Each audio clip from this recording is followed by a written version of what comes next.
Olá pessoal, tudo bem? Nessa aula eu vou ensinar vocês a mexer um pouco com SQL.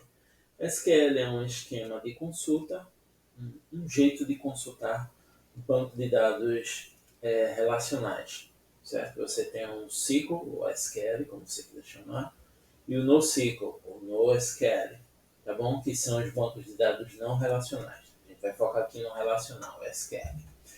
Tudo bem, para facilitar e por ser um cara muito maleável, facilmente tratado, eu vou usar o Escalero, ou Cicolero, como vocês quiserem chamar também, tá bom?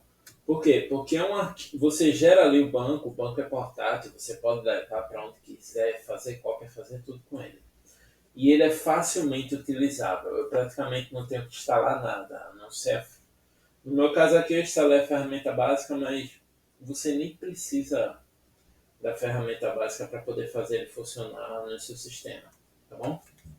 Então o que acontece? Eu vou acessar aqui o SQLite Tree, tá bom? E vou dizer o nome de um banco de dados que eu vou querer trabalhar. Vou chamar ele de ou .db, tem que botar a extensão, ou pessoas, tá bom? Aqui eu estou acessando o banco de dados. Se eu fizer qualquer consulta... Eita, perdão, eu cometi um erro aqui. Pronto. Ponto barra. Agora, se eu fizer qualquer consulta agora, ele vai criar o arquivo aqui. Vou mostrar a vocês. Eu vou pedir para ver o esquema. Não. Eita, vou pôr você aqui. Pronto. Ele já gerou o banco de dados, tá vendo? Só que esse banco de dados está vazio. Não tem nada nele. Então, a gente vai começar a criar algumas coisas. Primeiro eu vou criar uma tabela. Deixa eu maximizar aqui para ficar melhor. Vou criar uma tabela referente a pessoas. Pronto. Create table. Agora o nome da tabela. Você pode, se quiser, verificar se a tabela existe antes. Então, if not exists. Bom, mas não é meu caso, eu vou botar aqui. E aí, eu abro parênteses e aqui dentro do parênteses eu vou botar os esquemas. Por exemplo, eu vou colocar um ID que ele se incrementa sozinho. O primeiro registro vai ser 1, segundo 2, assim sucessivamente. Então, bota aqui, integer, vai ser numérico. Hoje em dia eu não costumo usar ID numérico, mas vou colocar isso aqui para servir de exemplo para vocês. Tá bom? Vai ser primary key, ou seja, ela não pode se repetir, os valores dela. Cada registro é individual e auto increment. Tá bom? E aqui eu vou botar name, que vai ser SHA-50, o que isso quer dizer? É uma palavra que pode ter até 50 caracteres. E por fora eu vou botar age, a idade, e vai ser um inteiro, onde a pessoa coloca ali a idade, tá bom? Inteiro. Botei um ponto e vírgula, as consultas sempre encerram com ponto e vírgula no final. E aperto Enter. Se eu for pedir para ver agora quais tabelas existem, como é que eu faço no Escalator, no caso? Eu digito ponto tables.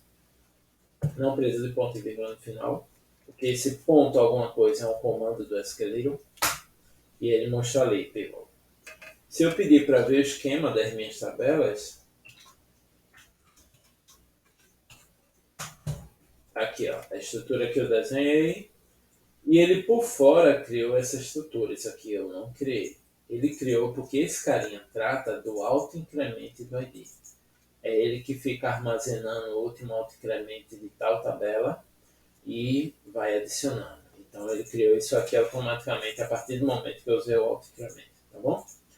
Beleza. Se eu quiser consultar alguma coisa, people, eu tenho que usar o select, mas não vou achar nada.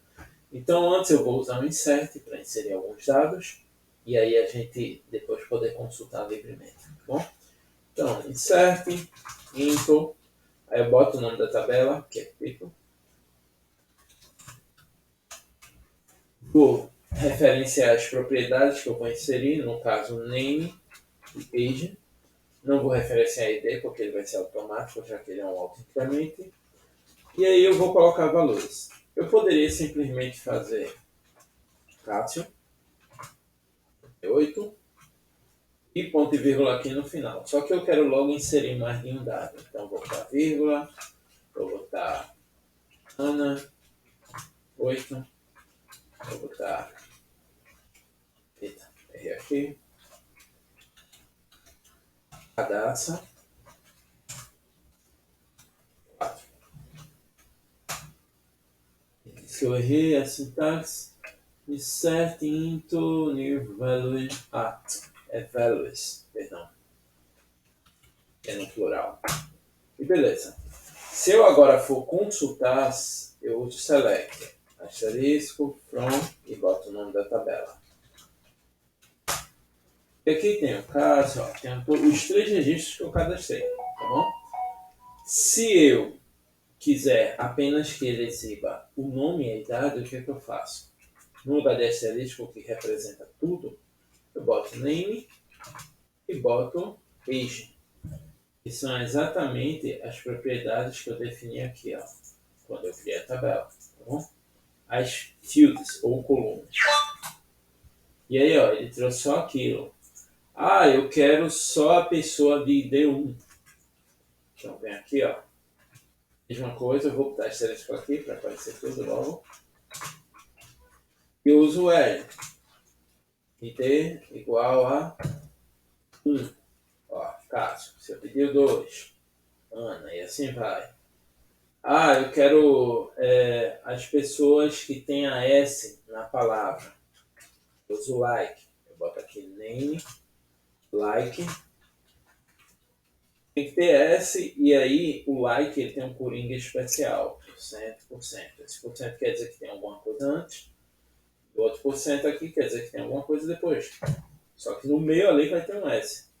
Então, ó, tem o Cássio e Radassa. Não venho porque não tem S. Tá bom? Isso são consultas e requisições simples. Eu quero editar o meu nome, por exemplo. Eu venho aqui, update, o nome da tabela, people. Aí eu venho update, set. Aí eu digo, o name agora vai ser igual a Cássio da Silva. Só que eu tenho que botar a condição, porque senão eu vou alterar o nome em todos os registros se eu fizer só isso. Isso é um erro muito comum, principalmente para iniciantes. Vai dar um update jurando que vai afetar um registro e aí quando vê, alterou a tabela todinha do banco de dados. Tá bom? Deixa eu silenciar meu celular aqui. Perfeito. E aí o que é que acontece? Eu vou botar aqui um L, condicional, e vou dizer, ó, eu quero que você altere o nome do ID número 1, que no caso é o meu ID. Em vez de ser Cássio, vai passar a ser Cássio da Silva. Rodei, agora eu vou consultar. Aí, Cássio da Silva, update. Quero deletar algum registro, vou deletar Ana. Delete from, o nome da tabela. Query, de novo, se esquecer esse cara aí, vai deletar todo mundo, vai zerar a tabela, tá bom? Então não esquece esse where não. É muito perigoso. Igual a 2. Como o ID de Ana é 2, vou deletar aqui. 2. E agora se eu consultar, tá aí, só tem Cássio e Radassa. Beleza. Mostrei a coisa fácil. Agora vamos ver os cruzamentos de tabelas, tá bom? E para isso eu criei um banco de dados aqui, em SQLite também, chamado locadora, e ele tem um esquema nele. O esquema é o seguinte, ele tem uma tabela chamada clientes, com esses 2 atributos, uma tabela chamada movie, que é filmes, com esses 2 atributos, e uma tabela chamada locação, tá bom? Que diz quais filmes tal cliente alugou. Associe essa tabela com essa, tá bom? é só referente às locações dele. Então, tem o ID do cliente, o ID do filme e a data da locação. E aí, obviamente, o ID do cliente vai se repetir aqui várias vezes, do filme também, porque vai ser associação. Então, vou sair daqui. Observação, no SQL, se quiser saber os comandos, ó, ponto .help. Enter, ele mostra todos os comandos. Certo. Ponto, não, SQL 3, e agora eu vou botar o nome do banco de dados locadora.db. Acessei, vou pedir para ver o esquema dele, vai aparecer exatamente essas tabelas, ó, ponto scan, tá aqui, ó, clientes, move, granted, tá bom? Se eu pedir para ver os clientes, ponto e vírgula no final, eita, eu errei, é com inglês. Tá aqui, Cassiano Radassa Marcos. Os filmes, select, seleção, movies, movie, só movie.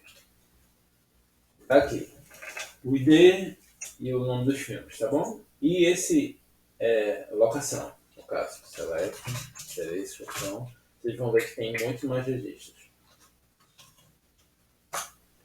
Aqui, ó, onde a primeira coluna é o ID próprio dele, a segunda coluna é o ID do cliente, tanto que se repete aqui, ó.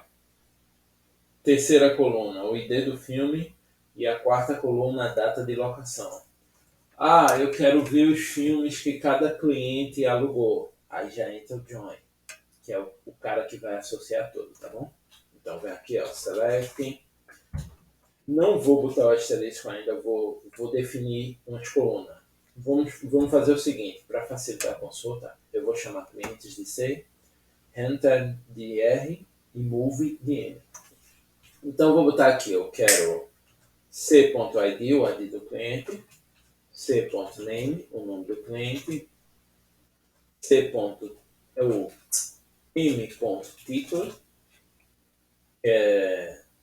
que é o nome do filme, e r.date, que é a data da locação, certo? Agora eu vou para a consulta. Eu vou usar o cliente como base. Você pode escolher uma tabela, ela vai ser a base. As tabelas que vão vir em seguida são totalmente dependentes dela. E aí entra o join. Primeiro eu vou renomear. Eu quero que a tabela cliente se chame C. Assim isso aqui vai funcionar. Porque C, ponto, eu estou indicando a tabela e em seguida a coluna da tabela. Se eu não renomear, isso aqui nem funciona. Eu vou ter que, no lugar de C, botar o nome da tabela completa. Algumas pessoas, elas colocam AS aqui, mas na maioria dos sistemas de banco relacional, isso não é necessário, como o MySQL, por exemplo, que eu usei muito, por sinal. Eu vou fazer um join.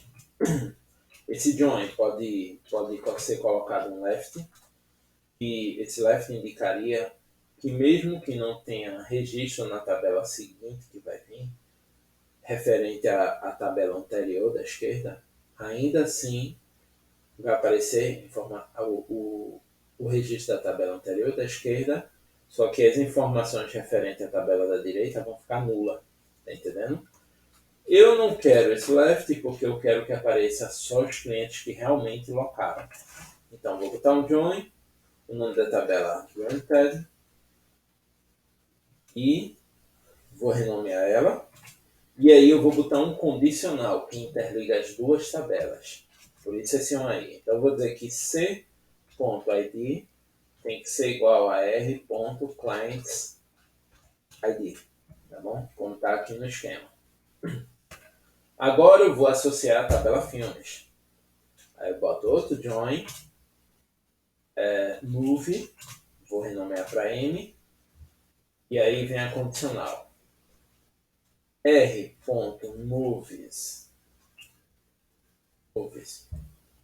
line ID, já tá grande, mas beleza, igual a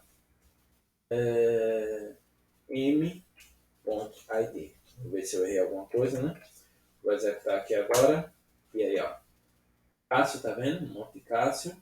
E aqui na direita os filmes que eu aluguei e a data desses filmes. Ana e Radassa. Perceba que faltou uma pessoa. Essa pessoa é quem? Deixa eu ver se eu estou certo. É Marcos. Aqui. Por que Marcos não apareceu nessa lista? Porque, na verdade, ele não alugou nenhum filme. Veja que o ID dele é 4. E se eu consultar aqui, ó. Pronto. Não tem, aqui na segunda coluna, não tem nenhum registro de ID4. Ou seja, Marcos não alugou nenhum filme. Tá bom? Ah, eu quero só o nome dos clientes que alugaram algum filme de forma simplificada. Você não precisa disso aqui, ó. Você pode fazer o quê? Um select dentro de outro select. Então, o select principal primeiro, select asterisco from clients. Aí vem o where, o condicional. Condicional existe o where e o wrap. A diferença deles, a única diferença é que o where ele é executado antes do banco se agrupar com outro, da tabela se agrupar com outras, fazer conjunto de informação, etc. O Revin é depois que elas já se juntaram, já se organizaram, já teve join todo, aí o Revin é processado, certo? Mas ambos, as condições funcionam do mesmo jeito. Apenas considere que o Eri usa as fields antes de elas serem juntadas com outras tabelas, no caso um cruzamento ou um agrupamento. E o Heaven não. As fields já foram convertidas, renomeadas, aí o Heaven tem que tratar desse jeito após a conversão. Não sei se foi claro, mas beleza. Vamos ao Eri. Aí eu quero os IDs que estão dentro. Aí, entre parênteses, eu vou fazer outra consulta. Select. Eu vou pegar clients ID. Pronto. Enter. Pronto. O que é que eu fiz? Aqui eu peguei só os IDs que estão na tabela Rented, certo? Só eles. E aí aqui vai vir um array, vai vir uma matriz com todos esses IDs, um do lado do outro. E aqui no Eri eu quero os IDs que façam parte do resultado dessa lista, ou seja, primeiro vai ser executado isso, retornada a lista de ID, e depois vai ser executado esse resto. Entende? Então vamos lá. Aí ó, Cássio, Ana e Redaça. Ah, eu quero aqueles que não alugaram filme. Bota uma nota aqui. E aí ó, Marcos, ele não alugou nenhum filme. Bom pessoal, eu acho que aqui por hora é suficiente, o vídeo já está ficando muito grande, tá bom? Pesquisem mais e quem sabe numa outra aula eu não trago algo mais avançado para vocês. É isso aí, até a próxima.